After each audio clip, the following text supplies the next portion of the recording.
अस्सलाम वालेकुम। जमीन पर पानी का तनासुब 71% है। ये बात हम सालों से और सदियों से सुनते आ रहे हैं, लेकिन कभी हमने सोचा है कि मौसमियाती तब्दीली की वजह से हजारों ग्लेशियर्स का पिघलना, बेतहाशा बारिशों की वजह से, नदी नालों में तूफानी और सैलाबों की वजह से दुनिया में हजारों दरियाओं का एक बहुत बड़े पानी के साथ समंदरों में शामिल होने की वजह से ये 71% कभी 75 या 80% नहीं हुआ।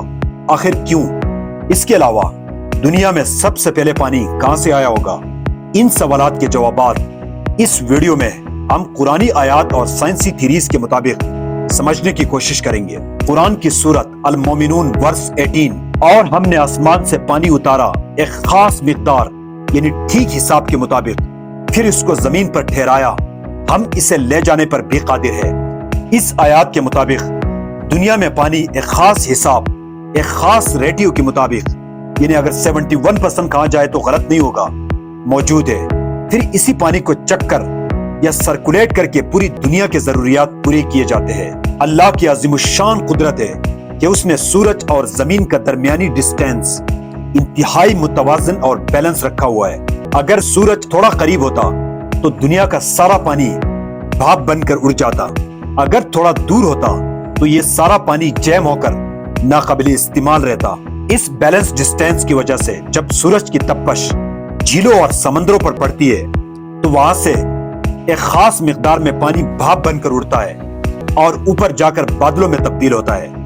इसी प्रोसेस को अल्लाह पाक ने कुरान की सूरत अन-नूर 43 में बेहतरीन अल्फाज में डिस्क्राइब किया है। क्या तुम नहीं देखते कि अल्लाह ही बादलों को चलाता है, फिर उनको आपस में जोड़ता है, फिर उनको तह बतह करता है, फिर तुम देखते हो कि उसी में से मैं यानी बारिश निकलकर बरसती है। और इस आयत की मजीद वाज़ेह तशरीह 1580 एक यूनानी फिलोसोफर सर बर्नार्ड पेलेसे ने एक थ्योरी पेश की। इस थ्योरी के मुताबिक सूरज की तपश जब झीलों और समंदरों पर पड़ती है तो वहां से एक खास मिकदार में पानी भाप बनकर उड़ता है और ऊपर जाकर बादलों में तब्दील होता है। फिर हवाएं चलती है, इन बादलों को दूर इलाकों की तरफ धकेल देती है। वहां ये बादले मजीद ऊंचे होकर ठंडे हो जाते हैं, फिर इनमें तकसीफ यानी कंडेंसेशन का अमल होता है और बारिश बरसती है। ये बारिश, यही पानी पूरी दुनिया के जरूरियात पूरी करके नदी नालों और झरनों के जरिया दोबारा समंदरों तक पहुंचता है और इसी तरह पानी का चक्कर कंप्लीट होता है।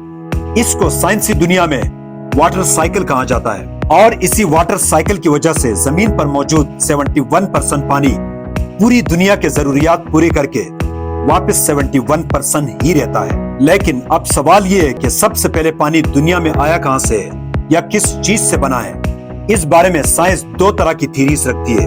पहले थ्योरी के मुताबिक जब दुनिया वजूद में आई तो बहुत सारे ऐसे जानदार ऑर्गेनिजम्स पैदा हुए जिनकी वजह से ऑक्सीजन गैस फिजा में बड़ी तादाद में बढ़ने लगी और फिर जमीन में मौजूद मादनियात मिनरल्स की वजह से हाइड्रोजन गैस भी बड़ी तादाद में मौजूद थी। इन दोनों गैसेस की मिलाप से यानी केमिकल रिडक्शन से पानी वजूद में आया। 2 atom hydrogen and 1 atom oxygen. साइंसदानों के मुताबिक ये दोनों गैसेस वाफिर मिकदार में मौजूद थे। इस वजह से बड़ी तेजी से पानी बनने लगा और जमीन पर मौजूद बड़े बड़े घड़े पानी से भरने लगे और समंदरों की शक्ल अख्तियार कर गए। दूसरी थ्योरी के मुताबिक पानी शहाबी साकिब यानी दमदार सितारों के जरिया दुनिया में आया है। दरअसल 20वीं सदी में साइंसदानों ने शहाबी साकिब मीन्स फिजा में बड़े बड़े पत्थर जो कि सूरज के इर्द गिर्द चक्कर लगा रहे होते हैं। साइंसदानों ने इन पर तजुर्बात करके ये नतीजा गस किया है कि इनकी बॉडी तकरीबन 20% पानी से बनी होती है। तो साइंसदानों का ख्याल है जब दुनिया बनी तो फिजा में इन सयारचों की तादाद बहुत ज्यादा थी और ये बड़े हिसाब में जमीन पर आकर गिरे हैं। इनके गिरने से पानी वजूद में आया है। ये नजरिया कुरान की सूरत अल मोमिनून वर्स 18 के इन मुताबिक है, जिसमें अल्लाह पाक फरमाते हैं और हमने आसमान से पानी उतारा एक खास मिकदार यानी ठीक हिसाब के मुताबिक, फिर इसको जमीन पर ठहराया, हम इसे ले जाने पर भी कादिर है। तो यकीनन जमीन पर पानी इन सयारचों की मदद से ही आया होगा। लेकिन साइंस की दूसरी थ्योरी ऑक्सीजन प्लस हाइड्रोजन, ये भी साइंसी दुनिया में मोस्ट एक्सेप्टेबल थ्योरी है। लेकिन बहुत सारे माहिरीन का ख्याल है कि कुछ पानी ऑक्सीजन प्लस हाइड्रोजन से बना होगा और कुछ पानी शहाबी साकिब यानी सयारचों की मदद से जमीन पर आया होगा।